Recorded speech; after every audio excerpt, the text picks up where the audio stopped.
Roger John. And we're back. Okay. Are we back? Okay. Yes. We are back. Did the pledge and all that good stuff, right? We are all set, sir. Let's let it roll. Budget workshop time. I'm from Jersey. I feel weird with people behind me. Last time, We got your back, bro. Usually like your back against the wall, all right. maybe next time I'll like throw the audience over there or something. This side. Yeah, that's true, that is weird. Yeah, like people that. Okay, we'll have to figure that one out. Turn it this way? Yeah. You can't turn this way, it's like, No, we always have it in behind us, right? You know, so I guess that's what we'll do. It's a good idea. All right, so where we are right now is, You're right. Any community comments, Bill? no. Cool, all right. I won't read that long stuff. So first order of business is the presentation of the budget workshop. I see it's already loaded on the board there. Take it away, sir.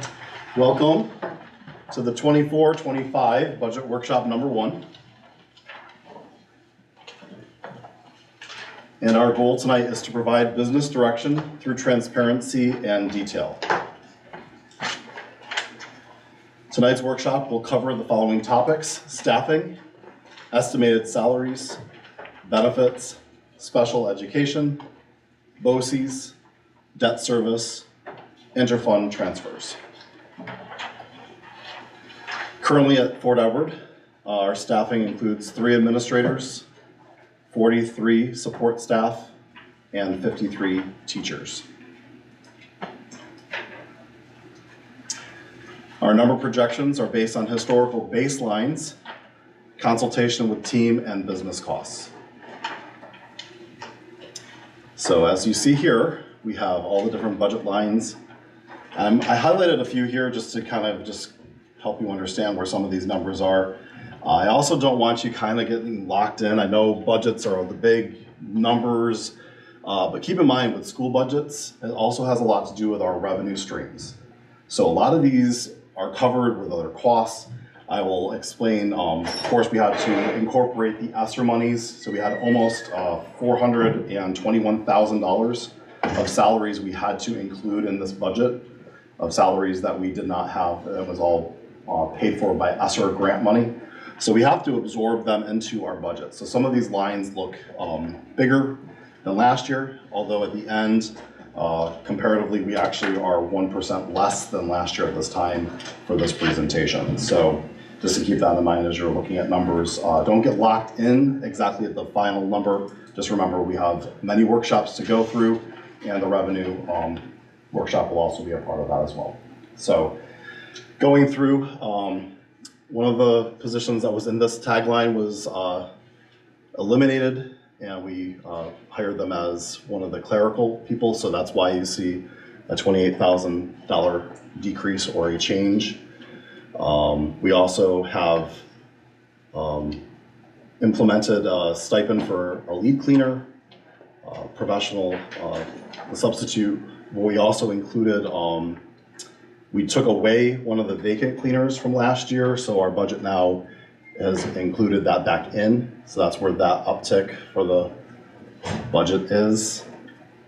And also, this is one of the positions we actually created 2 secretaries for non-instructional supervision. So that's why you have a $27,000 increase over last year. So those are highlights, but they're all variances that have an explanation.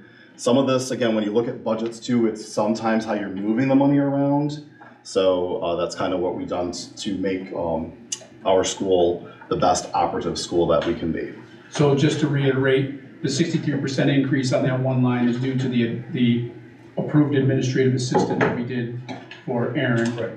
And then the cleaning staff is going up 25% because we just re-implemented a vacant cleaner that we actually eliminated from last year's budget, and we're putting that back in. Correct. Okay. Yes. I'm not really clear on the minus 35 though. So. Yep, that was because we actually had another clerical position within the administrative office last year in the budget season.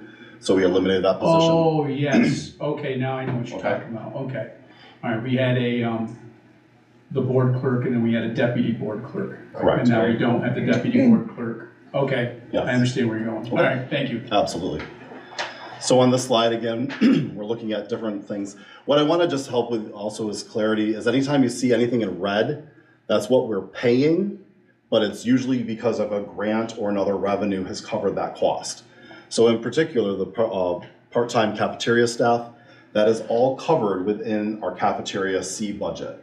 So it's a budget within our budget. So we actually, from Fort Edward, we pay zero cost, although we pay that service through BOCES, and you'll see that later, but those salaries are embedded within that cost.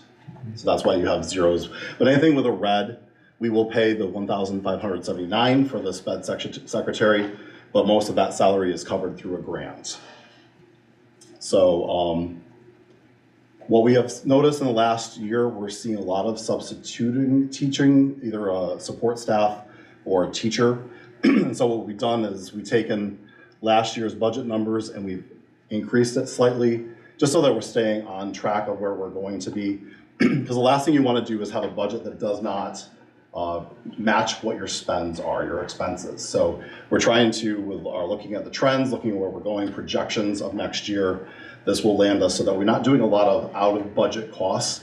We have done much better than we've done in the history of Fort Edward, but we're still going, here, we need to pay for that. A pipe is broken. So we're trying to be a little bit more projected on where things will land. And so doing, we have to make sure our numbers within the budget are sort of supporting those account lines. So that's why you'll see these increases, is because we're projecting slightly a little bit higher for the substituting, so we can cover those. We are trying to create a full-time psychologist position. Currently it's a 0.6. So again, when you see the 88% change and it's a $30,000 extra increase, that's because we're trying to make that match the needs of our school. And we do believe it should be a full-time FTE. Guidance salary, this is where some of that ESSER money is going to hit us pretty hard. Some of those guidances were actually funded solely with ESSER. So that's why you're seeing the 501%. It's obviously a really high number, but it's because, again, most of those salaries were covered by the grant that we used last year. Special education instructional salaries, you will see an uptick here. And this one I really want to point out because keep in mind last year when we did our budget, we did not include one extra classrooms for special education. The special education classroom was something that came after the budget was approved. So we also kind of implemented that with ESSER monies to kind of run it. But just so you have a number, our combined savings and revenue for that special classroom has helped Fort Edward at $254,000 this year. So when you're talking, it's a little bit more, that covers that cost because the classroom has not only saved us $110,000 by bringing Fort Edward kids back to school, we actually brought in 4 other kids from other districts for a revenue of $144,000. So again, the combined savings for Fort Edward, $254,000. And just to piggyback off with the psychologist position, we have posted that. We are still looking at a 1.0. The people that were highly interested in it were top step people, and we just were not in a position to make those types of offers. So that's why I asked Chris to increase those. Yep. And I think we'd be remiss if we didn't thank Joyce for her efforts in the extra Absolutely. classroom and what she did there. Yes. And bringing those other kids to those outside students from Fort Edward. And we actually did turn away a couple of them. So the selection processes, we're tightening that down too. So. Yep. And this is our K through 6 instructional. So this is broken down again. Our pre-K obviously again is covered by a grant. AIS elementary, again, these highlighted in red are grant covered to at least the majority of the salary.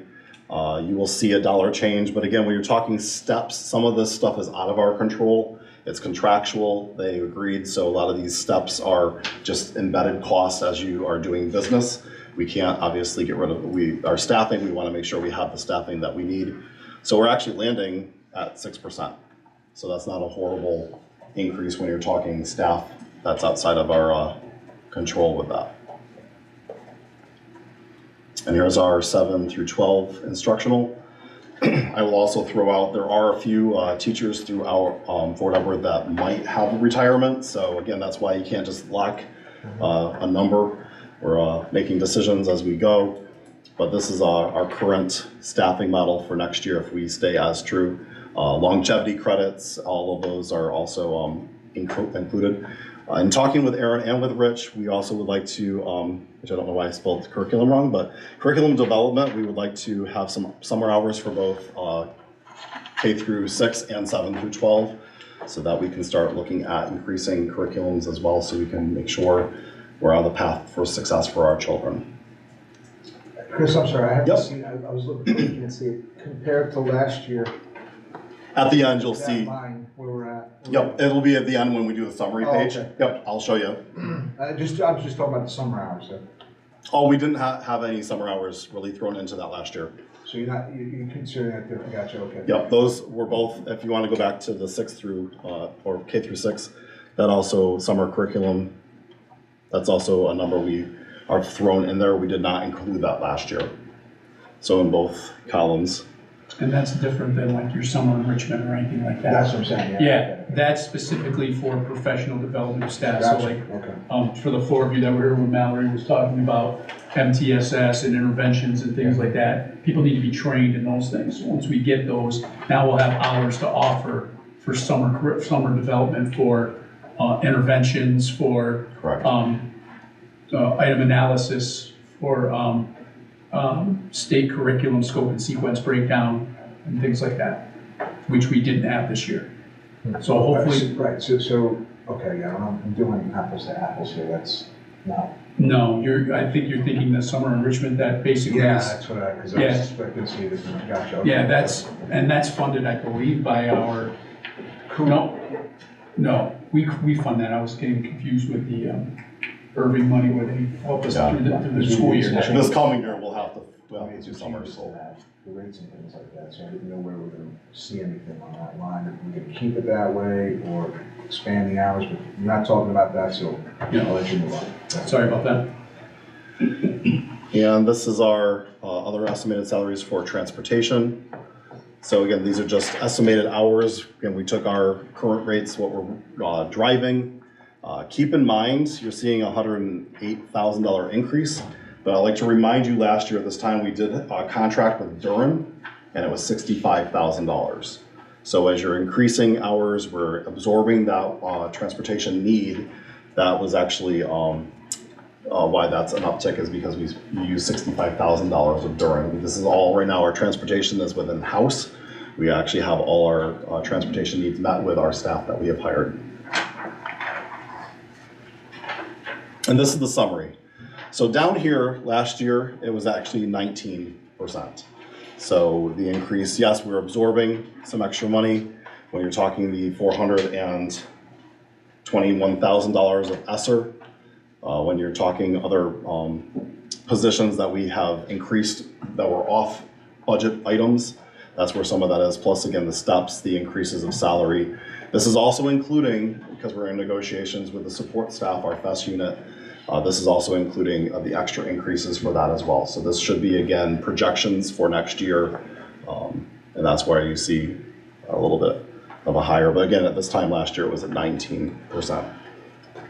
Another topic I wanted to bring up is because we just did an expense report from 1st of July to end of December. And they usually say if we are under 40%, that means we're doing really well in our expenses of our school. And you're gonna probably create some fund balance, you're gonna stay within budget. We are now at 37%. So we as a school have actually expensed significantly less than what we have budgeted. So we're doing really well that way. So when you wanna take a look also, if you look at fiscal health, you wanna just look at that quickly just so you guys also understand. We are still doing very well fiscally. We're doing well in a healthy business world. Right now our fund balance is at $3,612,971 with almost a $2 million reserve.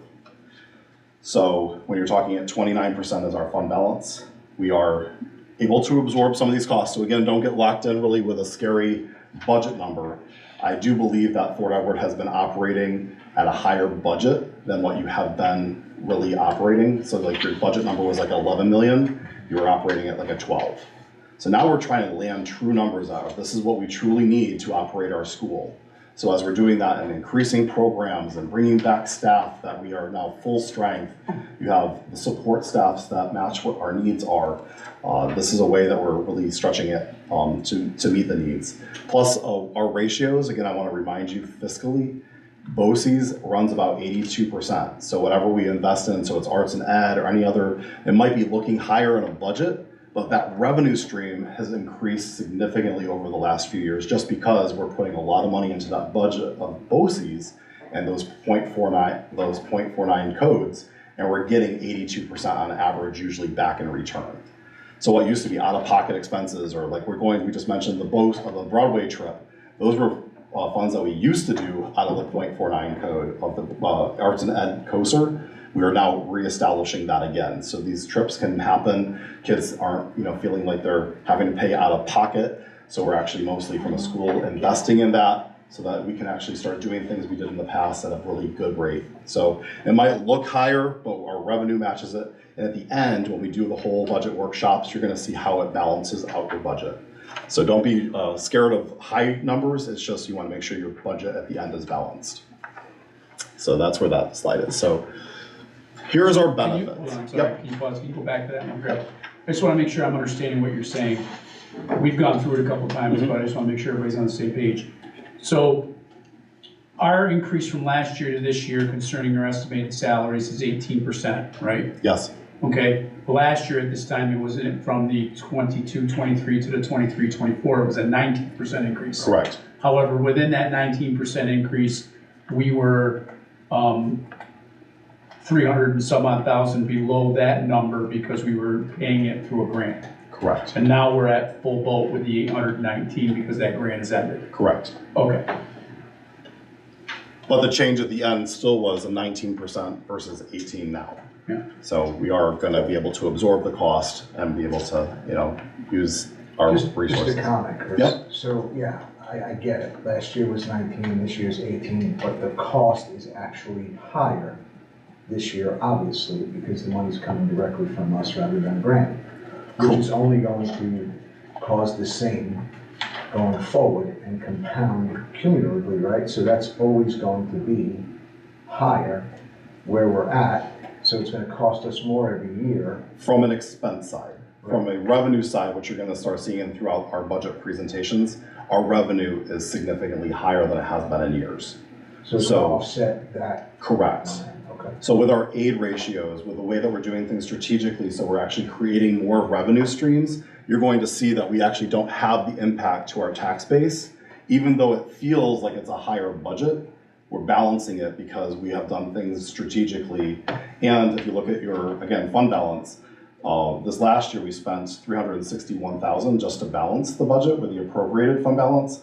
We can do the same. So whatever might be a little bit of an uptick, we will be able to use that to appropriate, so it won't have the impact on your tax base. So your taxes still feel like 2%, it's gonna still be that same stream of steady, but yes, it might be a little bit higher. It might be a 13, it might be a 13.5 budget, but at least now it matches the expenses that you truly have here at the school. And what happened historically, as we mentioned years ago, you kind of budgeted low and you expensed high. So it means that you actually kind of were feeling that pinch, that loss. So if you're saying it's 11 million, but you're only spending 12.5, every year you're at a loss of 1.5 million. That happened year over, and that was where you kind of felt, where are we coming up with the money? You never want to do that. You want to create a budget that actually matches your expenses. And sometimes if you have an overage, that goes right to your fund balance. And that's what we want to kind of keep doing so that pot of money kind of balances as we keep going. So I didn't ask you this question prior, so I'm sorry to ask you now. Okay. But what I'm understanding is you're not looking at trying to increase or go over the tax cap. You're not looking at. I want to keep our levy and our tax cap similar to last year. Okay. Yep. All right. So we're kind of keeping that to, because remember historically when we had that like 0 or that 1%, that was also where you felt that horrible pinch, because when you don't budget correctly and you have a low impact to your tax base, you might feel it as a savings, but then that next following year, it went to like 9%. You never wanna do that, because that's when you're going, how are we gonna, I mean, sell your dogs or whatever. we're 5 months away from the actual vote. We still have to get state runs in. We still have to understand what Absolutely. all that stuff is. But from what I'm understanding, what I'm taking away from your statements here, Yep, is that, our revenues will balance our expenditures. We'll have to dip into the fund balance, but it doesn't look like we're gonna be busting any tax caps. 100%. Okay. And when you're also talking that right now at this current base, we are at 37% of our current budget that we spent. That means we're doing really well fiscally and how we manage our monies. So that means our fund balance that we have on that sheet is only gonna increase. And when you have that increase, now you can just throw that back in, so your balanced budget will balance. Understood. Thank you. Absolutely. So let's talk benefits. Benefits, medical, dental, retirement, which is our TRS and ERS, Social Security, workers' comp, and unemployment. So again, sadly, I'm hearing from our local WISHWE BOCES, we should go up another 12% for our consortium. What happened is we just have not balanced the expenses versus what's coming in. So more people are using it, which is not necessarily great. We're not really a healthy WISHWE BOCES area. So what's happening is we have a lot of sick people that are using their benefit, but the revenue that's coming in isn't matching the expenses.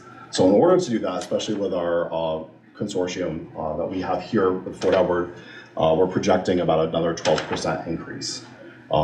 It's not best news, it's not really what I would love to say, but this is how our projections of next year with our dental, with the payouts, all of these things are included.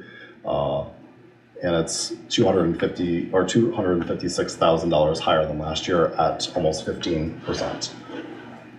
So that's, I'm sorry, that's Yep. interrupted. So that's driven by usage, Correct. 100%. doctors, dentists. Yes. And not only usage, but if it's a surgical procedure that's $80,000, now you're paying not only usage, but it's a lot of high cost items for healthcare. And because we're having a lot of that within our impact and our WISHWE, we kind of have to consortium-wise absorb the cost. They're trying to balance it. They have their own teams on it that are trying to get a really good handle on it. But it's been a very fluctuating consortium with their healthcare. They haven't been able to. Has that been, I'm sure you've spoken to them, but is that something that's happening across the board, or are we anything that? Well, what happens is there are multiple plans within the consortium. Fort Edward only offers the one. Right. So because we offer just that one, that's one of the ones that's getting heavy hit. A lot of usage, a lot of high ticket items, and we're not bringing in the revenue to cover the expenses. Another one is very similar. It's I think at 10%, but ultimately they say as a consortium, we should project about another 12%. Okay. And hopefully after this year, again, like I said last year, hopefully this will right the wrongs of not having a balance of the consortium and we can start navigating. But this is another kind of an unpredictable, but they're saying predict about another 12%. Okay, thank you. Yep. And here is our retirement for our TRS and our ERS. Our retirement system for the employees retirement system is 12%. Teacher retirement is 10%. And as you can see here, the dollar change from last year is $32,599 at 6.48%. And here is our benefits for Social Security, workers' comp, and unemployment. And this is how it's broken down again, combined 31,000 over last year at 6.5%. At the end of tonight, you are going to see most of our budget monies in these slides. Salaries, benefits, BOCES, all of those high ticket items are mostly here. So when you walk away going, ooh, this really is gonna add up, it will. We still have programmatic stuff, but this is where our high ticket items are. And this is the benefits summary. So again, it's about $319, almost $320,000 higher than last year. Yeah, these are, the other stuff's controllables, these are what they are, They are. There's nothing to do about it. So here is our special education. And this is where some of the where you start saying, okay, well, that might be higher here, but this is where some of our savings, when you start going, we brought kids back, we're using the right stuff for our children. We have some savings here because we're not using the Center for Disability, the combined. Some of these, we actually had a lot more services last year with the tuitions. So we actually had almost a $42,000 decrease in that line item. Again, Joyce, I can't say thank you enough. She actually really did right the wrongs with some of how she was doing special ed from the past and some of the services. This is another way that she could show that we had some savings there. And here is another breakdown. This is BOCES. Keep in mind, most of the stuff we're getting 82%. Again, the weird part about BOCES is it can go from 2% to 82%. So on average, you're probably running more of like a 70 on all of the items, but most of our BOCES is 82%. That's our BOCES aid. But just depends on some of the line items. It's how much we get in revenue return of the aid. One thing that I did last year, because I'm not an accountant, one of the things was we kind of low ticketed this school service at 31.5, and that's because we do get all of that money back. The problem is it's a cost that we have to pay out of pocket from the start of the school year. So it ends up really becoming a major hit first, and then we have to take it out of another account to match that, then we get the revenue back. It's much easier, and I talk to the professionals who've been in my position years and years, it's better to kind of just include that as a cost item, and then when the revenue hits, you're able to flush that out, but it's not a major hit to push from other accounts. It makes it very sloppy and messy. So we have another dollar change here. So we're actually proposing it's 203,000 compared to the 31.5, just because of the ticket item here of the 150. And that's realistically what we always pay. It will be because we go through the BOCES now, through that cap BOCES, so all of that. And this is again a projection of, we're also going to include all of the pushes to also offer all the staff to be BOCES employees. So there's a good strategy within that as well. It keeps it within their own area, so it's not as Fort Edward employees, like they're all under one system. So there's some really good benefits with that, but it will cost an extra 172, but we get all of that money back with the BOCES of how we invest, and that's how we do our food service here. Another major savings, as you look at here, is our special education tuition outside of our district. Before last year, we budgeted almost $1.1 million, and now we're running with the projections of students. This is still absorbing costs because we don't want to have another 10 students coming in, and it could blow that number up, but we're able to realistically say even with that impact we can still reabsorb that at $1.5 million. So we have $107,000 savings compared to last year. And this is another one. This is through BOCES. This is most of working with our IT director Sandy Wagner. We walk through each line.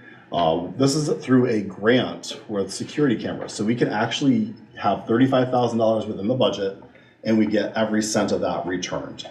So by going through that every year, you can get up to $35,000 worth of cameras, updating cameras, and we get all of that money back. So we want to make sure it's stable in the budget, but it really is a zero cost. But again, it looks like it heavy hits us because, that's a line item for our budget. But from a revenue side or from ways that we get paid back, that's another one that we will get all those monies back. And here's our BOCES summary. So everything broken down. And again, although it's a dollar change difference, the more that you spend of BOCES and you're not paying out of pocket, you're getting up to 82% of that back. So we have increased some of these areas where we used to pay out of pocket. Now we're going through a BOCES, so some of these line items have increased, but although it might be higher here, we actually are doing major savings because it creates more revenue on the revenue side. And here's our debt service. These are payments from debts that we've incurred over the years. So our repayment to Washington County, serial bond, a building project, This will be what happens next year, but again, as you see here on the bottom, we do have a savings of almost $3,000 compared to last year. Some of these, again, are fixed costs just because of our debts that we've incurred from the past. And interfund transfer, I'd like to also mention that before we ever used BOCES, these were high significant items. So we had to take out of monies of the budget of our general fund to kind of offset our cost for cafeteria. Because we have gone through BOCES, it is really a zero cost. We don't have to even project that because Patrick does such an amazing job with our cafeteria that we really are, again, it's a budget within a budget. So it's worth the investiture because we don't have to have the headache of how much are we gonna put for the general fund just to balance the budget. Other school districts have a lot more headaches than Fort Edward. So we are very lucky that way, but we kind of kept this stagnant. So again, there's 0% change for both the special aid and the lunch fund. Any questions? No, thank you so much. Thank you. Okay. Thanks, Chris. Thank you.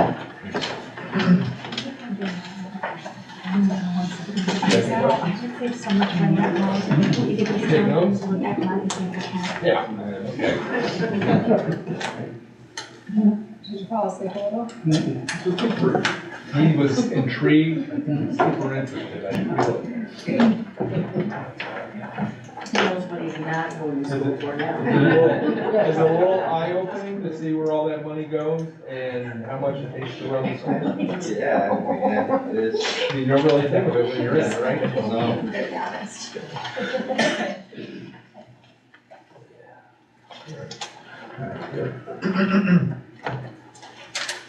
All right, so now we have the capital project presentation. Yes, sir. So here, sir. All right. Oh.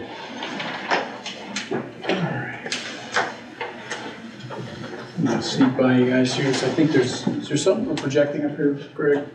You have two, you have the time. Bring up the timeline first. Good. So I want to first say thank you to everybody who's been involved in this. Chris is heavily involved in this. Steve, Tim, John. We have Garrett Hamlin here from Tetra Tech, who is also going to help me with some of the presentation. But so here's the key part. If you look right here, March is that's the big date. This is when you as a board have to approve what we are going to put out to the voters for our capital project. So we were a little behind schedule here, so that's why we're presenting the scope of our project today. We were going to try to present the scope just to John, Tom, and Tim, and then present it as a capital project committee to the entire board. But we've moved up that timeline because we weren't able to get together last December because I had COVID, so I apologize for that. But here we are, we're right on track.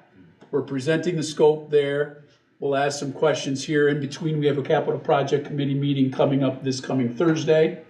And then we will look to tweak, but this is the kind of drop dead date. We've got to put a resolution within the board to adopt the scope of our capital project so that it can be voted on in May. And that's where the big vote is. All right? Garrett, am I missing anything with the timeline? No, great. Okay.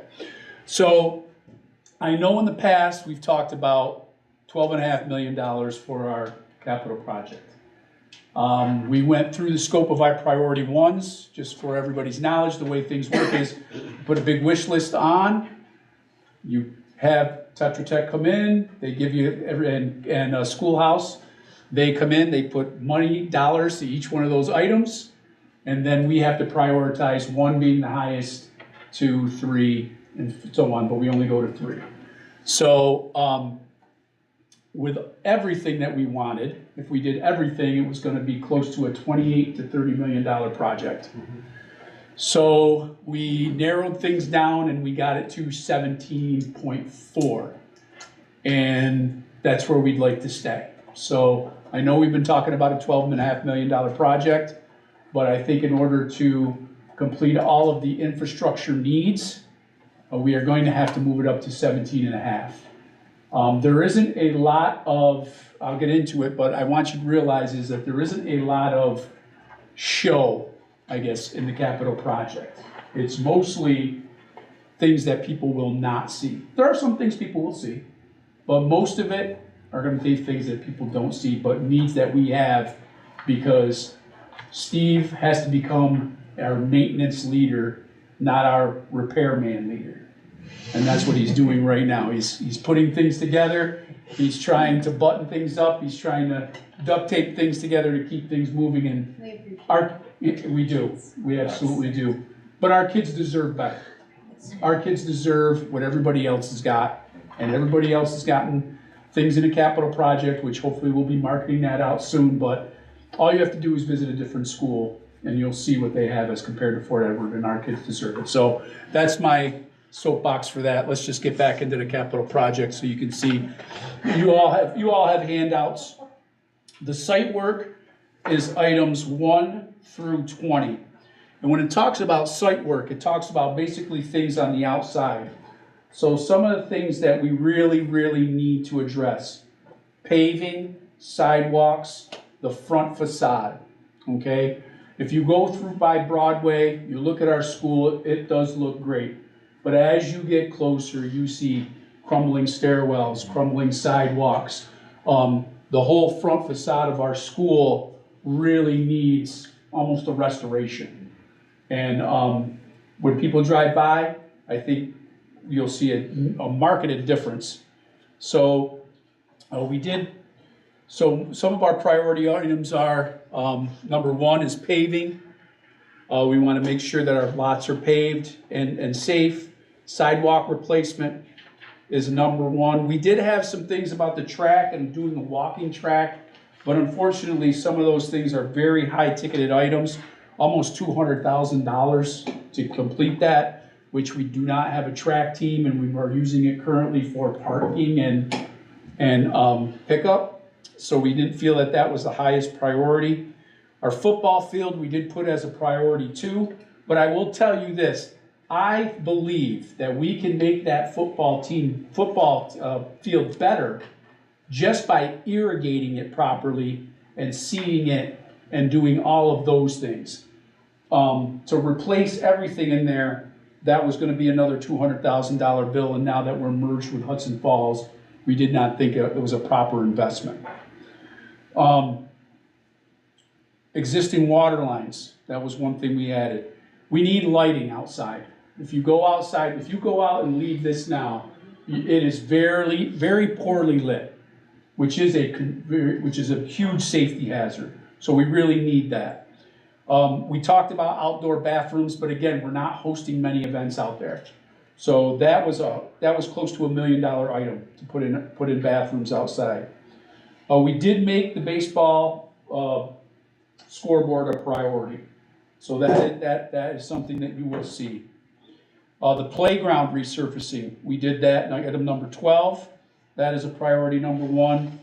And a lot of the things on the baseball field, we're going to look to try to do and increase internally. But again, I think with the baseball field, again, if we can get our irrigation out there, our sprinklers increased, properly maintain those fields, they will be in better shape. So we're looking at that. Now you go to general, Garrett, am I missing anything on the site work? No, you're good. Thank you. And guys, please jump in if you feel like I'm missing something. The general construction. The front exterior, as I mentioned, masonry wall repointing. Replacing select exterior doors. When you come up the front, I believe those exterior doors, they need a refurbish, and so do some of ours, like next to the special education department.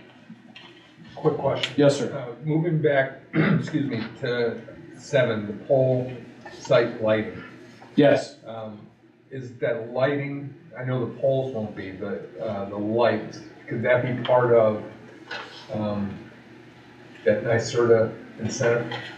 I like that you brought that up. We just got our application approved.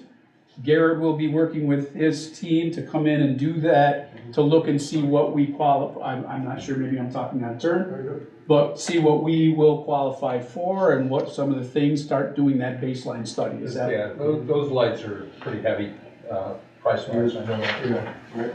Yep, we'll take a look at that. So I can't answer that yet, but Sounds like we will, I think the goal is to have most of that done before we get to our timeline, right? Maybe adjust that scope so it'd be tight, but, Well, we work it out during design, so if Yeah. there are ways that we can access some grant money, we'll pull that in. Super, thanks. And Rich, just a comment. Yep. You're not replacing the front doors, right? And those were part of the last capital project. the very front doors? Some of the front doors, right? We changed that whole foyer, we put the door on the office, we did a whole lot of work in the front of the building for security. I don't think they. He's talking about the Broadway. Broadway. He's talking about out front. You're talking about the front? The Broadway side. Gotcha, okay. Yep, sorry. Thank you for clarifying that. Next to general construction, again, some of the replace select exterior doors, the southeast corner of the middle school and high school exterior wall. So the technology room. Everybody know where the technology room is? Yeah. So some of that is crumbling inside. Some of that is not doing well. So that's a huge priority for us right there, and we're gonna look at that. So I want to thank, Ashton is actually here, as part of my student liaison committee.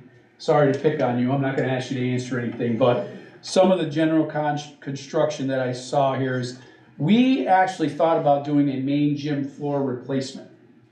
And the adults didn't think that we should touch it because, again, it was another high ticket item. So we actually moved that to priority 3. But meeting with Ashton and the rest of the student liaison group, they mentioned, man, it's really slick in there. Man, it's can we do something about that? So I brought that to our OACM meeting, OACM committee, and we talked about maybe bringing that down and sanding that right down to its bones and then refinishing that. So that comes at a cost of $75,000, which is under half of what we were initially going to do. So we moved the refinishing option. It's, if possible, we still have to test the floor, right, Garrett? We have to test it to make sure we can do that. But that is now turned into a priority 1. So, and it was half of what we thought we were going to have to spend. So I really thank that committee for bringing that back up to the list, and then obviously Garrett and our other team in helping us say, hey, that might be something that we can do. So we're looking at refinishing the gym floor. Some flooring replacements, the main gym wall pads. Some people in the community at the games said that is original to the building. So we really need to make sure that we're doing something there. And that is that's the general construction. Now the mechanic and the plumbing work. Yes, Garrett? Rich, you might want to just mention the roof, because that's a big, Oh, part yes, of that, so. yes. We've already put in about $50,000 into our roof, right? We had 38,000 with this past getting pooling water taken care of and some patching. My man Steve just brought me up there on Friday. We took a walk on the roof.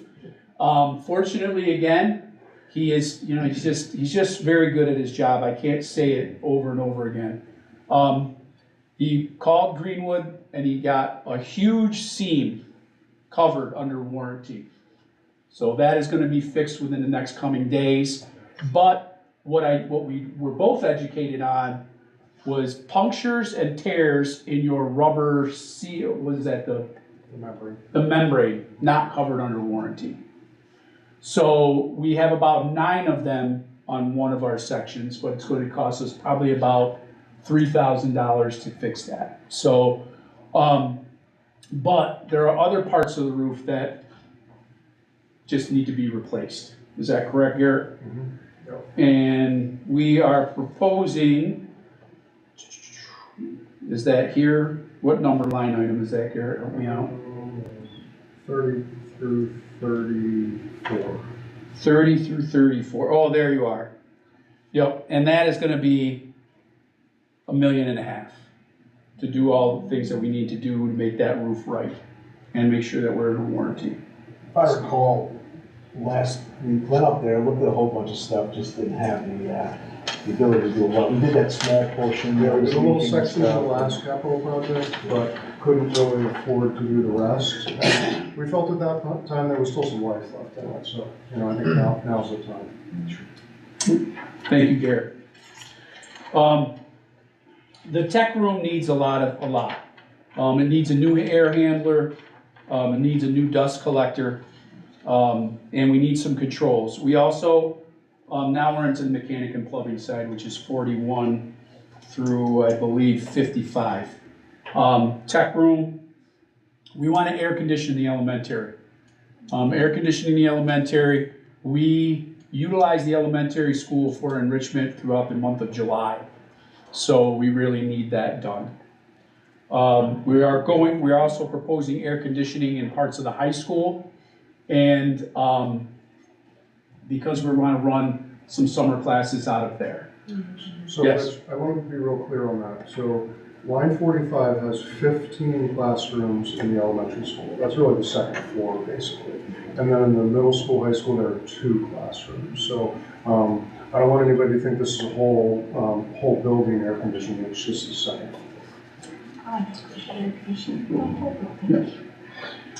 And we also are talking about the main gym, air conditioning the main gym. And doing some rooftop exhaust fans as well, which will help us circulate air, which should help us be a little cooler as well. A lot of valve replacement, a water filtration system, that's something that we're kind of considering, but that's a number 2 item right now. None of those are functioning, is that correct? Which one's that? Rooftop exhaust fans? None of, it's, Just as Steve, can you comment on non-functioning. that? Yeah, there was investigating. At one point, I didn't have power up there, or power in a lot of different areas, and I was trying to investigate and trace these wires and stuff. Found out that there were some relays that were burned out. Replacing the relays, now all our exhaust fans now work. Oh, they are functioning now. They are functioning, yes. And that brings us to the electrical work. So very nice segue, Mr. Neron. We are looking at a standby generator as a rescue, as a Red Cross rescue site. We are looking at having a standalone generator. So if we lose power, people have to come here. We will have power available to be able to run heat and water. It's also important now that we are basically very technologically sound. I wish Sandy was here to talk about that, but when we lose power, some things really can fall by the wayside concerning technology. And those servers have to have power, and if they don't have power for a certain amount of time, there's a lot of things that can get wiped out, which is very important to us running as a school. So that's really a priority 1, and that's almost going to be $1 million. So it says that it's a 60-week lead time for natural gas? That's what it is at this point. Really? Yeah. Yeah, it's crazy. That is crazy. Yeah. And one thing to add on that, we are talking about the generator being located out back, not out front. Yeah, more of a sound consideration. Exactly. And I don't know if we haven't decided on, I guess that'll get closer, but we haven't decided on natural gas or diesel. We budgeted for the more expensive equipment, but then during design, we could change and use the diesel instead of. The diesel is quite a bit less expensive. Right, yeah, so we can determine that during design, as to which, unit's better, what are the lead times look like, those kinds of things. Again, we have for the electrical to enhance the outside lighting, exterior building lighting, and let's see. So that's basically it for electrical work. Now, educational enhancements. 1, which is line items 73 through 85, which I believe that's it. The main item is we really want to get the principal in the center of the building. So we need to move the principal into the main office area. We want to reconfigure the main office area and that nurse's office area so that the principal is in one of the first people that people will see when they come into the building, if necessary, as well as it's centrally located between the elementary, the middle school, and the high school. And it's important that that individual is there, whoever it may be at the time. Hopefully it's Aaron forever. But I understand I don't have a crystal ball for that. So, the other thing was, a bank window for security purposes. Basically, when people come in, we want to get their license to Raptor them through. And right now we're using a mail slot. We want to have more of a kind of a bank teller type system. And that's what we're looking at. Roger, can you answer that? With a bank window? I don't even like work out with people. I don't talk to any of the public. I do work at a bank though. So if you go to the last page, thank you. So if you look at the construction budget will be around 9 million. Our contingencies are around 2. And percentage cost at 15%. What's going on? Am I touching I'm this? trying to make it just a little, bit larger. Oh, that's okay. Okay. Stop moving. I feel like that Jurassic Park guy who like, in the beginning of Jurassic Park. Some of you, anyway, it doesn't matter. 13, anyway, priority ones at 17.4 million, and that's where we'd like to come out at. I am only asking this.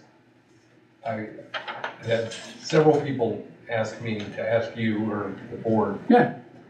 When we look at the capital project and we're looking at the gym, they've gone to other schools and have commented to me on how they have banners hanging and stuff. So I know that there's a possibility in certain areas where we could save some money. One of those could be possibly the gym. Could we at least get an idea of what that may cost? And if possible, we could somehow include it in there if we do save some money, as maybe a priority 3. Take a look at getting some banners with, past Fort Edward championships. Yep. Yeah, we'd like to upgrade those, and I'd also like to get a scholar athlete banner up there. Our team with Hartford just won the last championship.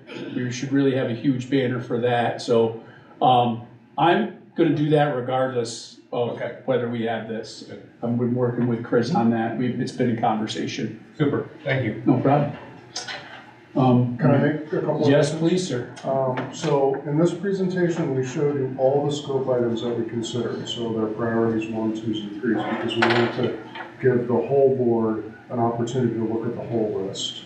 When Rich says $17 million, that's the sum of the priority 1 items. So in the next presentation, we'll remove unless you want to make changes, we'll remove the 2s and 3s from the presentation and also the 2 columns. So we'll just be looking at the priority 1 items, the scope for the project. Because as we move towards the public portion of the referendum, the 2s and the 3s would, I think, tend to confuse the public. You want to just tell them what you're voting on, which is priority 1s. And then the one other thing is, it took a long time to get NYSERDA to approve the energy study that we're going to do. We're going to accelerate portions of that right away because there may be an idea that there's no fluorescent, or there's still fluorescent lighting in the middle school, high school. We changed all the fluorescents in the elementary school to LEDs in the last project. That may be something that you might want to consider in this project, and so we're going to prioritize that. We can have a conversation about that next time. Maybe you want to add it, maybe you don't, but at least we want you to know that there could be an energy savings associated with that. Oh, there certainly is. Right? Certainly is. Exactly. And there's a heat aspect as well, with the fluorescence going to LED. So I like the size of the project. I'm not trying to make it any bigger, but I do. And if we had been able to to start the NYSERDA energy study earlier, we would have that all for you tonight. So a little out of sync, but we'll catch that back up next time. Okay, thank you. Yeah. And then also finance. Yeah, from a budget standpoint, a lot of our costs right now is out of budget costs. So a lot of Steve's repairing has cost the school district a lot of money. So what we want to do is, because we've increased this to 17 million, We'll take about $1.2 million out of fund balance, and it will be, again, no tax impact to the district. It will create the 17 million, and instead of constantly flushing out money at costs that we can't get back, by doing it through the capital project, you're getting 96% back. So for every dollar you're spending, you're getting 96 cents back. That's a kind of a pretty impressive way of getting some revenue. Chris, as a comparison standpoint for the public, is it possible to give, even if it's a semi ballpark figure, on the amount of money that we've spent with Steve and his people fixing this, and the labor dollars and the material dollars, as opposed to how much we're gonna save by upgrading certain? I can tell you right now, we've spent over $100,000 unbudgeted money on repairs. So right there, you're getting $96,000 savings. So we have already to year to date. What we would have gotten, right? But we're Correct, not. because we Yeah, paid so- out of pocket, we But I made think nothing back. that's Yes. important when we're presenting this, Yes. is to show the actual comparative savings. Correct. And that's stuff that we had to do because the roof was leaking, because places might have a pipe busted. So we've spent a lot of money that we have not been able to go through a capital project. So we would not have, you're not getting any aid back. But by doing this and incorporating it into your capital project, you're getting 96% on every dollar. And because of what Chris has been able to do, and Dan Ward and Mark Besson and all of those before him, you know, we're able to put 1.2 into this project, which would take care of the 4%. Correct. So now, again, zero tax impact on what we would do here. Great. So I can't thank Tim, John, Tom, Garrett, Chris, Steve for all their time in the OACM meetings and what we're doing. I would ask the rest of the board to go through the priority twos. We still have some time. So if you really feel like that's something we want to look at, you know, you let me, Tim, John, Tom know, and we can just relook at it. We're, you know, nothing, you know, these priority ones are stuff that we talked about, you know, priority 2, priority 3. We don't want to get too far in the weeds, but we also don't want to ignore things either. So if you're with your constituents or anybody in the community feels like a priority 2 or priority 3 should be bumped up, let's have those conversations at our OACM meetings and our capital project committee meetings. Our OACM meeting is the 10th, I believe. And then we're having a capital project committee meeting on the 11th. And as we get closer, we'll have more capital project committee meetings. So to anybody out there listening, Tim, John, and Tom, those are the guys that you would like to talk to about any kind of committee meetings or any our capital project. I am always available as well to discuss what we need to do. But the goal is to make sure that our kids have everything that everybody else has, which is top of the line school, brand new things, 100%. They deserve it, and we need to give it to them. So, thank you for your time. Thank you for all of this. Any questions, please don't hesitate to call me or anything like that. To anybody out there listening, the budget vote will be in May, and we're looking at 17.4 million. Thank you. Thanks, guys. We good? Thank you very much. All right, good start.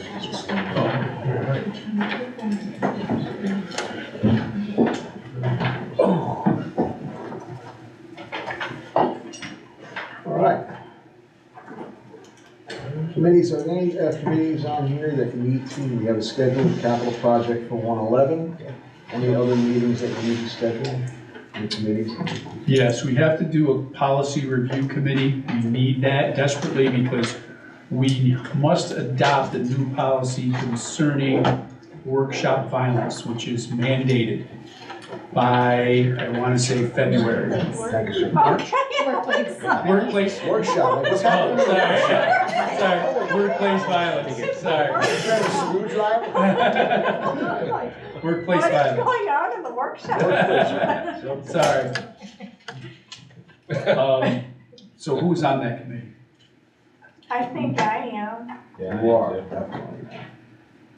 Tim? Pull up. Did you want to get a date or you just I want would to? love to get dates rather than text you all 4 million times again, if it's at all possible to get dates for that and the other one meeting. I think it's me, Ella, and Sarah. Oh, Or, am I on that? I don't don't know, I thought I was on that. Yeah, because I thought you, yeah, I think you might be, or an alternate maybe. Huh? Yeah, I think you're on it. Policy committee. Policy committee is Tim, Ella, and Audra, and Tom, you are the alternate. So you've got Tim and Ella here, so I'm actually an Tim Audra. and Audra. My daughter's Ella. So, Yes. I It's a do. workshop. I'm used to Yeah, it. we know what we're talking about. So, It's okay, I'm used to being called what Ella. works for you guys? Whatever. Tim, what works for you? What works for me. Do we want to try to get it in this month? Because that workshop violence is really fun. I don't have my We'll have to phone. do the reading and so it would be best if we can get it. All right. This week's policy, I can get it for this week, right? The 11th. Yeah. Today is this. Can you do Monday? Next week, NHS is the 17th, so not him. They're out the 18th, do you want Yeah. So not these 2 days at the very least, right? 'Cause you Oh, have yeah. And NHS, Yeah. election is that day. Go to the next I don't week. want to do I was this. just trying to get reference to what's. So this day is, Wednesday the 24th? We got the board workshop on the 23rd. Oh, Yeah. and 24th, that policy. I couldn't see. Yeah, 24th is fine. That's fine. All right, 24th it is. perfect. Sold. You're so small. Workshop Do you have a violence. specific, do you want to start that at like Oh, a that will have a specific workshop too, that's. What time do you want to go? 5:30? I know these ones can go a little bit earlier sometimes. 5:30. I go early, yeah. 5:30 is fine. 5:30 is fine? 5:30 works. Very good. We also Anyone have want to something? personnel. Yep, Personnel Grievance Negotiations Committee, because we have negotiations with FES coming up. I'm an alternate, so. Yes. Who's on that? That is Do you want me to? Ella Yes, please. and John. I can. Yeah, Oh, yeah. I have Yeah. experience with Yeah. the contract, so. so Yeah, Tom, yeah, just a little too close to home. Ella, and That's who else? fine. Tom, Ella, and Audra then. You want, yeah, you want. to Tom, address Ella, that and then? Audra, okay, I got you. Oh, that's quick. I know. Can you bring over the, I'm sorry. No worries. I'd rather have the alternative. Sure. This is where we You know. need it too. So you want to go past that? You know. How about the, I don't have to bring Karina to that, so the 25th? I know it's 3 times in a week that you might meet, That's but fine. 25th? That's fine. 25th, Kyle? You want to see me 3 times in 1 week? My family doesn't see me. Sure, why not? Let's do it. Okay. And do you have a preferable start time for that one? So stick at 5:30. 5:30. Perfect.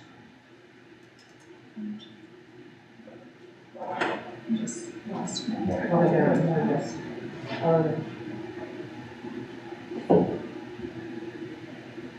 Should be. Cool. So yeah, that's just about everyone we have. So I think we're good, right? Yeah, we That's it, shrunk it right? down, we're actually having productive, There you go. There you go, it's good, okay. Awesome. Down the other end. Appreciate Everybody it. else down there. Makes it easier than trying to get all of you in a text. So thank you. Would you mind if we bumped up the one discussion item to now, because our Ashton has lots of work to do Yeah, tonight. it's that time. He's already been here an hour. It's that time. Get the groveling going. So discussion I don't know item where y'all are going. is the, That tower. the senior class overnight trip. Any overnight trip you have to approve.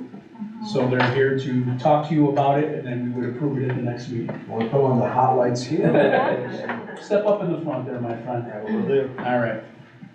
Introduce yourself, because we're live streaming too, so.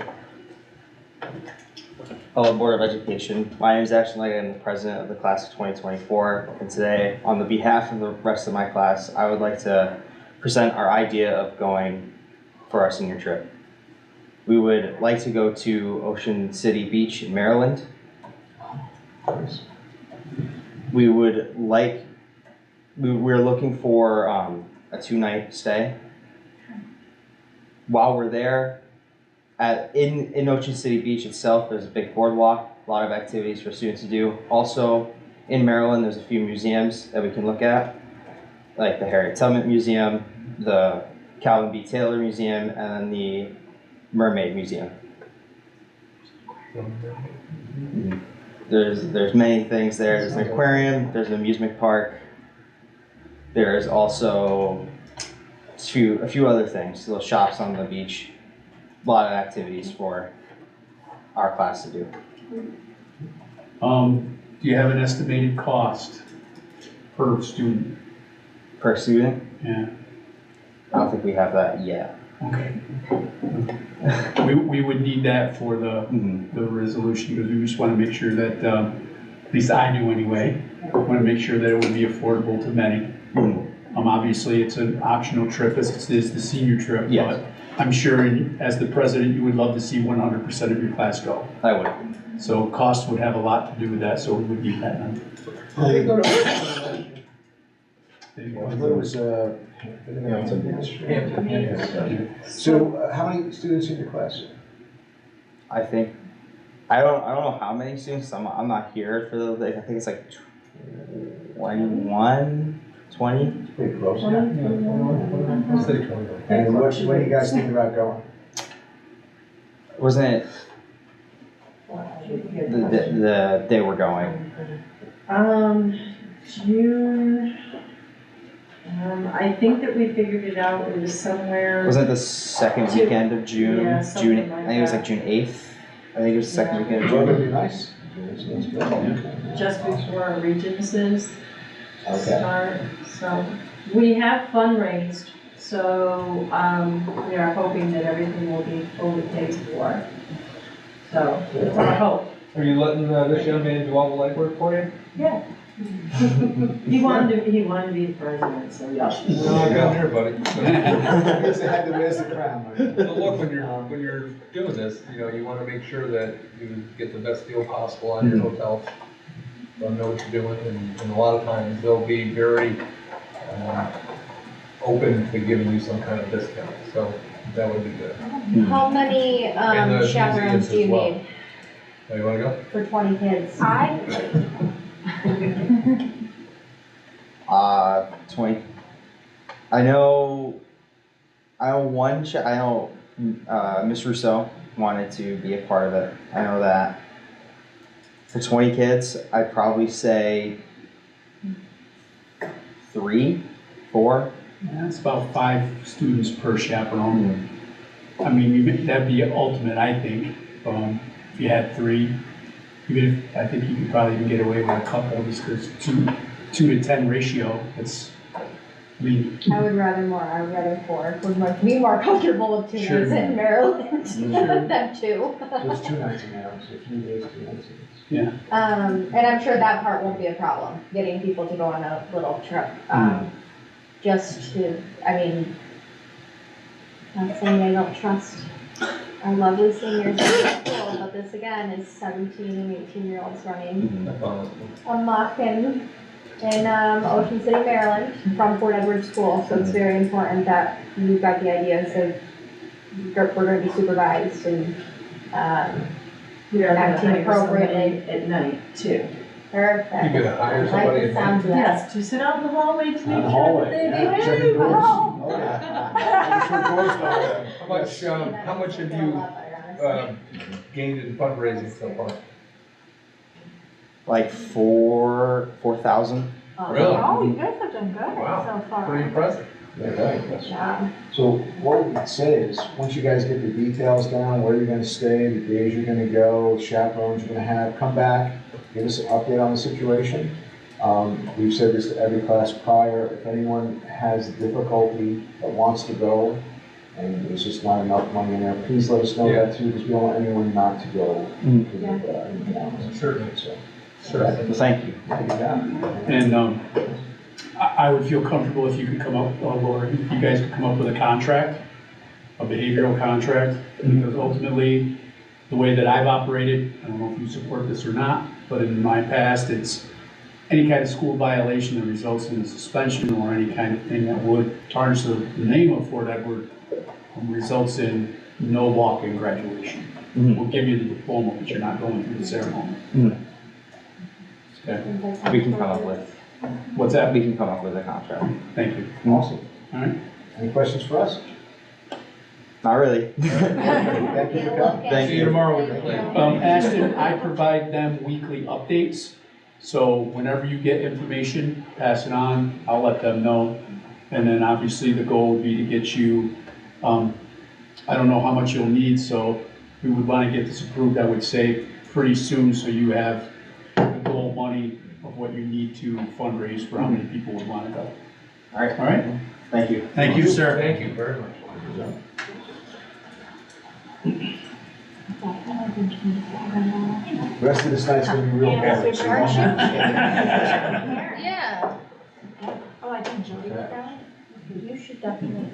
I, you board member on that trip? Superintendent. Sure. And the superintendent secretary. And board clerk. Board clerk. Yes, Thank you. we volunteer. And we're really great at sitting in hallways and Yes. shutting the bell stuff door. Yes. Like, we already do that every day. You're up, sir. Thank you. EV buses, we are gonna have to have a discussion on EV buses. This year, we're due, well, one of our leases is expiring, so we are gonna have to talk about a proposition vote for a bus.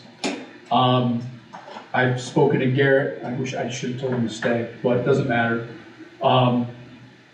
It's part of the NYSERDA study, which we'll do, they're gonna look at the mileage that travels, can we power or can we charge? So they'll look at infrastructure, but the long story longer is, for this one, we are gonna purchase a diesel bus.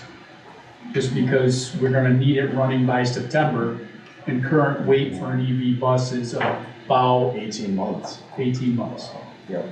Now, with that said, the mandate that all school buses are electrified is 2035. Right. But you cannot purchase a diesel bus after It's at 2027. 2027. Like the start of Favorite bus really 2027. lasts for a very long time. Yeah, well, every bus lasts, usually 10 years. Yeah. So what's kind of cool about the current bus purchase we are going to do, that one will take us right up to 2035. However, next year, we've got another lease ending. So we really need to think about what we're going to purchase in 2025, right? Yeah, can't we, I mean, safely send this on if we don't have to do the electric until we have to, I think. And we can have them last us a lot longer into the time, because. And you may see some price fluctuations with those as time goes on. Right, as time, yeah. Yeah, we got a set charging station and a whole bunch of stuff. But what I'd like you to do is, if you get a minute, any questions that you have concerning this that we could educate people on, I mean, we really want to make sure we're in compliance with the mandate. So obviously, we're not buying a diesel bus now, we're buying a diesel bus for this one. But I would really feel more comfortable if we have to purchase a diesel bus in 2025, here's why. And I can't answer the why yet, because we don't, what are the pros, what are the cons, what questions do we have? My big thing was, what is the maintenance schedule? What is it, right now, we can bring stuff up to Collins, and we have 3 large buses, so we use 2 regularly, and 1 is kind of our reserve bus. Would you say that, Steve? Yeah. And the 1, so when it goes up for its PM, which usually takes maybe a day or 2, right? Yeah. We take the 1 bus we have in reserve, we put that in play, and now that's good. So if we've got an EV bus, I don't think Collins is gonna service an EV bus. Not downplaying Collins, I don't know, maybe you have that skill, but you know, are we gonna end up having to ship that downstate, or are we gonna have to ship that to another state, and then it's out of service for how long? I don't, you know, those things. Because the current third bus that we use, and Steve helped me, that's a 10-year-old bus. Yeah, But it's only got like 35,000 miles on it. right, yes. So, you know, and in talking to Garrett, we're kind of a prime location for an EV bus because we're only 1.5 mile radius. Right. So, Is Except there? for the aspect of, it's not really our school district that we're running. We use our bus typically for Sporting events. sporting events, which are not prime location for Correct. EV buses. Correct. Right. Like Whitehall, 40, Yeah. and we're heading out farther away from where that would typically be. And they've all Is there a got school blocks too, district so in they're all New gonna have York stations, that yeah. is currently Mandates change using over time EV though, once buses? people realize what is there realistic and any what it's not. in the I tend to see area? that a lot with Bethlehem. Bethlehem is? well, right now, the technology, I'm gonna piggyback off what John and Tom said, the technology is going so fast. Right now, there's a company, like Garrett mentioned, I wanna say in California, they're creating the Beast. It's a Beast bus, it's a 60 passenger that supposedly has a range of almost 850 miles, is that what he said? Yeah, technology might change the Is law. that empty? Because, Yeah, seriously, you know, we sell EV mowers, but, you know, so I've done a lot of research into the EV stuff, and, you know, a lot of the numbers are driven on empty weight longevity instead of full weight. So, you know, we really need to look at, you know, how the weather, you know, being cold here affects it. You know, do the buses come with warmers for the batteries because the cold degrades the battery's life? You know, how often do we need to keep it charged? There's a lot of things in play, and they're very expensive. So, I can tell you that I talked to 2 people that went to the Bismarck convention, and the largest topic by far was EV buses. They had all the information and materials. They had 3 different suppliers that were there doing demonstrations. They had legal eagles there talking about it. I mean, they had, it took over the entire convention. So everyone's got their mind on it. I'm sure there's gonna be a ton of white paper on it and a ton of different education on it. But I mean, it seems like we have a lot of time when you're thinking you gotta stop buying 7 years before the law takes effect. Really start, and things can change in 7 years. and the law can change too. I mean, That's what I mean. Exactly, Right mandates. down to the Yeah. executive order. Get a It's different- 100%, yeah. So California really right now is the litmus test, since they're really pushing this in a hard way. You know, white papers and studies from there may give us a little more information, a little more education on that whole thing. Because, you know, there's a lot involved with those batteries, number one, as far as materials and supplies. So, you know, it'll be an interesting few years, but I definitely think the people that are jumping on it now, you know, may have jumped a little too fast. My opinion. Gotcha. So anyway, that's me throwing the ball, getting that rolling. We are gonna have some discussions about that. So if you get a moment, get some questions, throw them my way, and I can talk to Garrett and we can try to start getting some answers in those. Certainly. Okay. We have some artwork going to be donated, which we will approve in the next meeting. It's over here.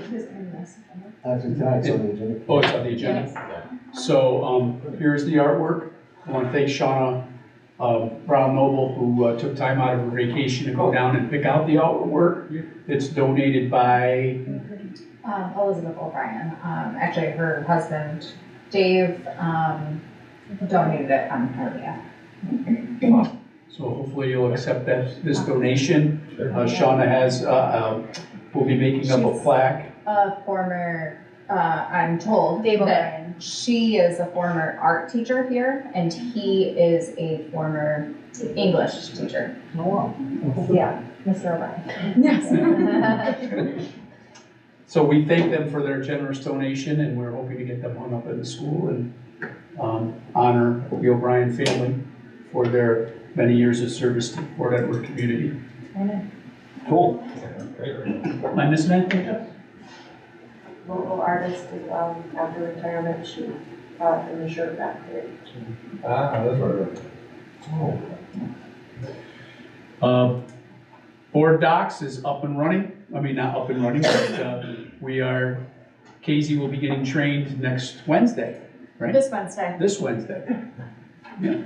I've already talked to our policy services people on, that aspect of how we get our policies in there and just how we move forward with the policy side of it. But then I will be being trained on all of the things, Board Docs on Wednesday.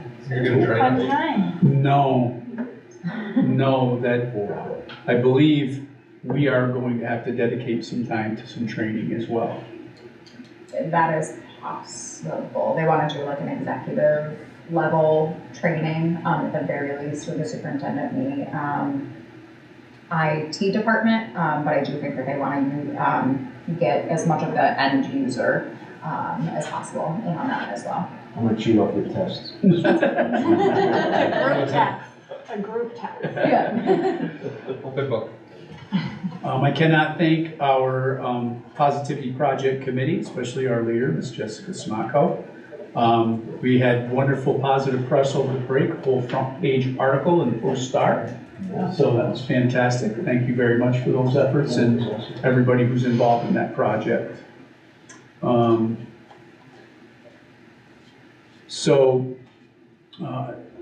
Over the break and before the break, our IT department was looking at our filters, computer filter. So there's a delicate balance that you have to ride, right? For, what do we want to block and what do we want to let through? So I think what we are going to try to do, because I know that there were a couple parents who had issues with their children sending things out to colleges and then the colleges being blocked when they're trying to reply to the emails, okay? So we've been able to allow all of SUNY schools in and some of the EDU domains, but they have to be specifically let in. But in speaking to Aaron and even reflecting on my own experience, you can't carry a Fort Edward email address forever.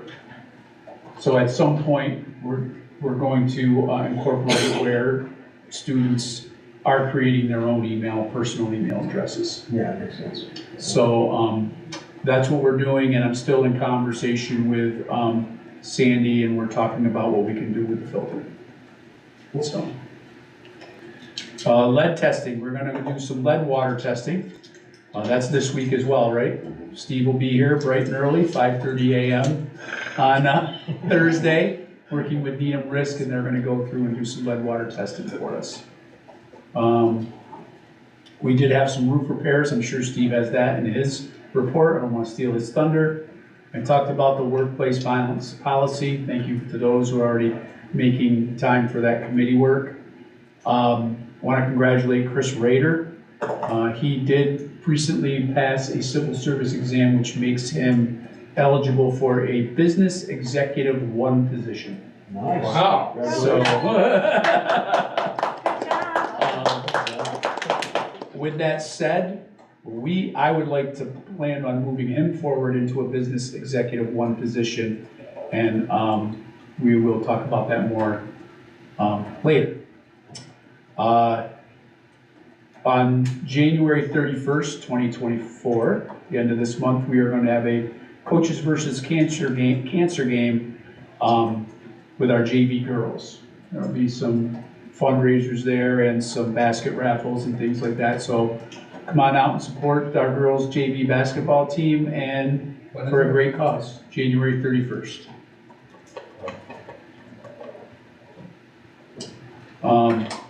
In February 8th, there's the ASBA meeting. If anybody's interested in going to that, it's on mental health awareness. I haven't had a chance to go to an ASBA meeting yet. That will hopefully be my first one. But if you're interested in going, please let Casey know. I'm going to invite Mallory, and that'll benefit from that, and Aaron as well. So hopefully we can get a little crew there to go there. The senior trip, you've already heard about that. I'm not sure what's going on with our annex and our garage, but the state sending me emails that I have to get a CO for that building. So Chris Jones, the inspector, will be coming tomorrow and inspecting that building so I can get a CO. But the goal is to transfer that property. We've already got the lines drawn, I think, so it's just a matter of the lawyers and the towns and us approving things more. I really don't know. But I know the lines have been drawn, meaning, and they gotta get it surveyed and, Are we letting them do the heavy lifting since they're Yes. getting a building? Yes. Okay. yeah, Chris is, Lane Chanton is doing a nice job of making sure that happens. Good. And, I know, as always, I'd like to thank my administrative assistant, Casey Ferguson. She is going to be working with the BOCES Certification and Compliance Officer, Jennifer Lunt, to go over our Teach website. We have recently discovered that there's more things we need to be doing for our staff in regards to reporting, which kind of was left off when there wasn't an administrative assistant for the superintendent. So we've got a lot of work to do in there. So Casey has been doing a wonderful job onboarding people and getting them registered into the Teach website. Now we have to understand what the maintenance of the Teach website is. And she'll be working on that soon. Good job. Nice. Thank you. And that's all. Got nothing to do, right? And that's all I Thank you have. for understanding that. And that's all I have. So Aaron's not here, so we're just gonna fix that. You got your report ready? Yes. And, so it's going to Steve? It's going to Steve. Sir, you're up. How much money did you spend today? Thanks. Now, MacGyver uses a paper clip and a Band-Aid to fix everything. Yeah. No cost a lot. Yeah. Zip ties are great too. Duct tape, many colors. Speaking of zip ties, this spring you gotta get in my AC. I like you buzzing.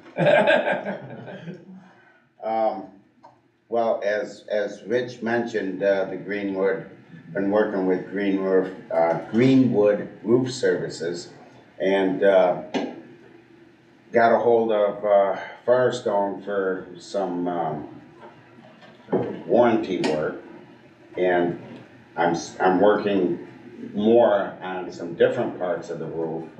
As you walk out onto the roof from an area, there's an area that's always got water. It was because it was not properly installed. I mean, he was looking at it, he said, these diamonds, they have diamonds on the roof. The diamonds actually funnel the water to drains in the roof, and they got low spots, and that's just gonna work on the roof. So that, I'm trying to work on that right now to see if I can get that area covered under a warranty, but I gotta do investigation. And my problem is, then, we just took all the prints and all our past projects. I mean, they were in the annex, and that all had to be hauled out. I got them over here. Now I got them in the vault, in the cellar, trying to organize them. I still got quite a bit to do, but at least I'm getting them all together and try to organize, so if I can get in and find the actual project for a certain area in the building, then I can go back and say, hey, this was put in on this date, this is the number, and then Greenwood contact Firestone and say, this is the number, this was put in by Troy City, did a lot of work back then, but they were a shabby outfit. They were getting a lot of work, but because they were shabby, when the bid went out, they were getting the bid. And so that's not always the good way to go. So I'm finding all this information out about different things with the roof. So I'm working on that, trying to get, as you know, for about $3,000, I guess, we can get this area, which this whole roof right above us right now is real good. It's the next roof over that joins the elementary wing. That area right there is where, but there was been a lot, over the years, there was a lot of work done. So you get, air conditioning guys up there working on units and stuff like that, things happen. So anyway, that's where some of this stuff I think is all of a sudden arisen, that we've got leaks all over the place. So between what they did this past summer, we spent quite a bit of money getting other areas that were deteriorated and stuff, so that was that part. So anyway, I'm working on a lot of things with the roof. We talked about the relays, found out there were some relays and things that were bad throughout the building. Had a major circuit breaker that was bad. I couldn't figure out, it said it was on, but it was actually a bad breaker. And that breaker was installed in 1967. Really? So, and it's a 480 three-phase breaker, pretty good sized breaker, and that runs the air handling units in the gym that wasn't functioning. Now it's functioning. Now I gotta replace bearings and stuff in it, because that's probably why it wasn't working in the first place. So I got some other work to do on it. We talked with Rich on this. I got the heater working in that vestibule. We were gonna replace the heater. Well, I got it working and we got heat there, but my problem is, that vestibule is like 3 stories. That centerpiece goes way up there. You look, it's a beautiful little thing out in front, but the problem is it's up on the 2nd story, the heater, and it blows up. It's probably 80 degrees up there, and we're freezing. And I'm saying, how'd this come about anyway? So I'm saying, well, I do have it working, but it's not really what we want. So we're talking about trying to invest a little bit of money there. And like you go to Walmart, you get those screens that come on the minute the door opens, and it blows hot air down. Air curtain. Yeah, air curtain. That's what we want to do, is we want to try to figure out if we can get an air curtain or something in there to over them door area that would heat that area better and do some stuff there. So we've been talking about that. The DLL, Distant Learning Lab, just got a huge upgrade from BOCES. It was all that cost, I guess, all came from BOCES. We had a minimal cost on our part. All I had to do is put some boards up and some fixtures and things like that so they could mount, and plus run some electrical. So they had additional electrical outlets to run all their cameras and things like that. So that's all up and running. Looks great in there. It's got a beautiful screens that are like 80 inches, 2 of them in there. It's really nice. Yeah, really nice. The boiler inspection, I worked with John Furback on it from Tetra Tech. He's an engineer with Tetra Tech, and I had him in here. I was looking at the DLL room. We've been always having issues with that room and heating and cooling it, and it's really not set up right from what he looked at the whole thing, the way it was set up. It really wasn't set up properly. So we're looking at that to try to get that unit straightened out in that room, because it's in the summertime, it's like 90 degrees. We can't get it cooled down, and usually most of our vents, our uni vents are all vented from outside, so you're drawing fresh air in all the time. You're getting that 10% of fresh air all the time coming in, and up there it's coming from the other side of this drop ceiling. Yeah. It's that space in between that's drawing the air in. So when it's 90 degrees outside, it's probably about 130 in between the ceiling right here, and that's the air it's trying to draw in to cool. So there's some issues going on there, so anyway, we're working on that, trying to get that all set. But John also, after we got done with that situation, went down on the boiler to give our inspection, like a final overall, how we doing. And I told him on the way down, I said, I don't think these are running right. Well, why do you say that? And I showed him my graphics. I said, I got one boiler number 4 is not most of the time it's not running, it doesn't run at all. I bet you if you looked at the hours on that boiler, it isn't a lot. He says, really? So he went down and investigated it all. So in his report, he's gonna draw it up to Trojan and to Stark Tech, who was the one that did the IP work for getting these boilers. They're supposed to have 2 boilers running, 2 setting idle, ready to go. Next week, these 2 run, these go idle. And the valves, to make them even more efficient, are supposed to electronically close when they're not running, and they're not. So we're actually heating, the 2 boilers are actually flowing water into the ones that are idle. And it's not necessary. You don't want to do that. So we're looking at that, we're trying to work through that. He said his report should be done, I called him today, should be done tomorrow, or the next day, his report, and then Stark Tech wants to hop right on this, because he said if it's on us, then we want to get it straightened out. You know, certainly a installation issue. Yeah, you know, setting it up and how it was set up. So anyway, that was that. We mentioned the lead water testing. We got 5 sinks that last year that we weren't in compliance with. And the only reason that I looked at it afterwards, I said, what have I got to do? Well, the 5 sinks that we weren't in compliance with, the water was stagnant in them. They're not using the sinks. They were in like the home ec room, and with COVID and everything else going on, when they went to run the tap water to take their samples, there was high lead in there. It's because they hadn't been used and constant flushing. You won't get that if you have the constant flushing. So tomorrow or Wednesday, I gotta go through and flush all them areas out, let them run for 2-3 minutes and flush, and then we should be in compliance with that, and then we'll get the whole school tested for the lead water. So, and then got some new dust mops. We talked about the gym. They were kind of expensive, but they're like 8 foot wide.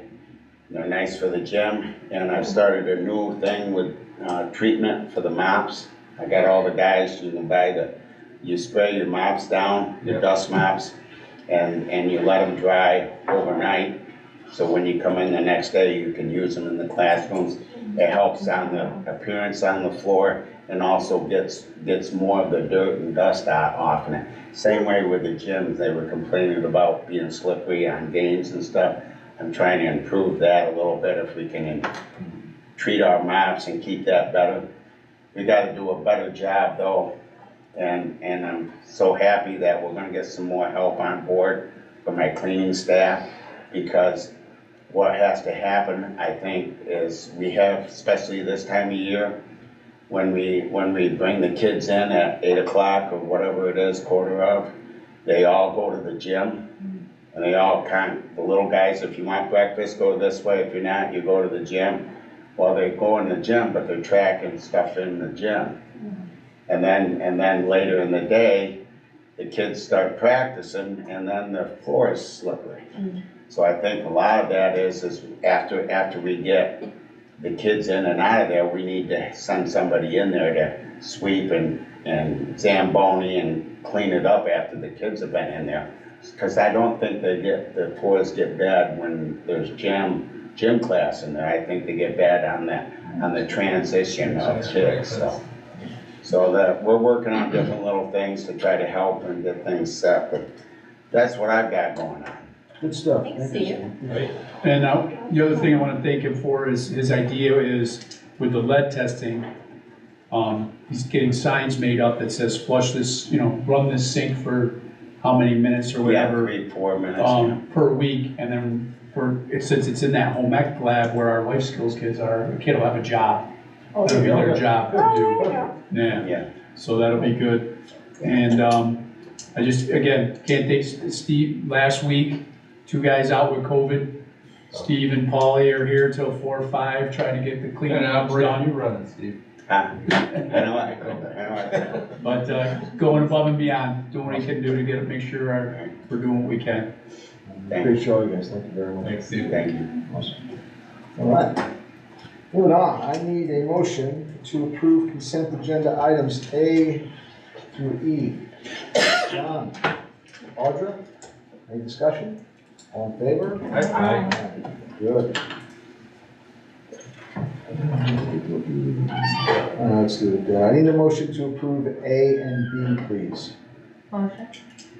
Taylor, John, any discussion? All in favor? Aye. Need a motion to accept the donation of 2 pieces of artwork from the studio of Elizabeth Betty O'Brien on behalf of her husband Dave O'Brien. Audra, Second. Tim, any discussion other than thank you very much? Steve? Thank you. All in favor? Aye. We need a motion to adopt D, please, as read on your agenda. Motion. Taylor, Second. Audra, any discussion on that? All in favor? Aye. Aye. And continuing on, I need a motion for E. Motion. Taylor. Audra, I think you had your hand up first. Okay. Any discussion on E? No. All in favor? Aye. All right. And I need a motion for F. Motion. Audra, Second. any discussion? All in favor? Aye. All right. Moving right along to personnel. All appointments are subject to change in the compensation proration pending emergency school closings and required reductions in force. All coaching appointments are made pending completion and verification of all required coaching credentials with the stipend per FETA contract commensurate with experience and no other salary or benefits. All coaching extracurricular appointments are subject to reduction in compensation proration pending final student enrollment numbers and pending the outcome of any potential mergers and emergency school closings.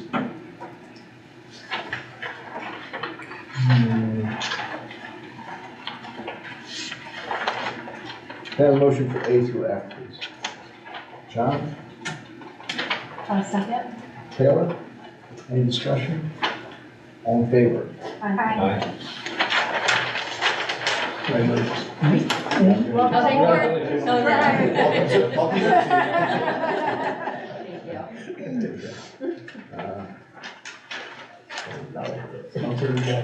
You're all in. Okay, and, I think I can go through all these, right, guys? Yeah. Can I have a motion for G through V, please? Motion. Taylor? Tim? Second. Any discussion? All in favor? Aye. Thank you to everyone stepping up to these positions, we really appreciate it. Congratulations. Yes, yeah, have fun. B. Have fun being a bucket. Sorry?